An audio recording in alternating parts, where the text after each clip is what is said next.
Majelis hakim yang saya muliakan, sungguh berlebihan kecurigaan kepada ibu rumah tangga yang di dalam tasnya ada terdapat uang yang jumlahnya tidak seberapa, dan sangat tidak mungkin seorang ibu rumah tangga dan kebetulan anggota dewan tidak memegang uang tunai sama sekali.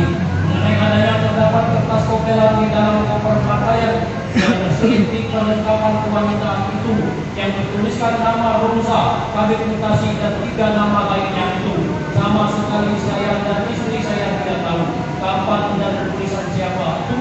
Istri saya tidak tahu dan tidak ingat, dan saya sama sekali tidak pernah melakukan jual beli jabatan seperti apa yang dicurigai oleh JPU KPK itu pada sidang kemarin, oleh karena adanya terdapat kopilan itu.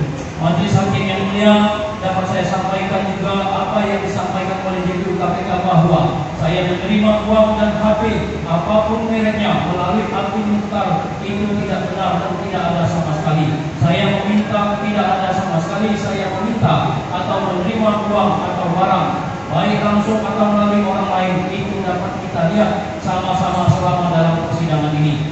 Jika kami ulangi, tidak ada bukti-bukti baik melalui surat tertulis maupun media elektronik ataupun bukti lainnya terhadap saya mengenai adanya pesan WA dan rekaman percakapan elektronik antara Alvin Mukhtar dengan beberapa orang lainnya yang menyebut nama saya, itu sama sekali saya tidak tahu dan sama sekali tidak ada keterlibatan atau perintah saya. Itu semua rekayasa mereka sendiri dan juga dapat kita lihat sama-sama di persidangan ini.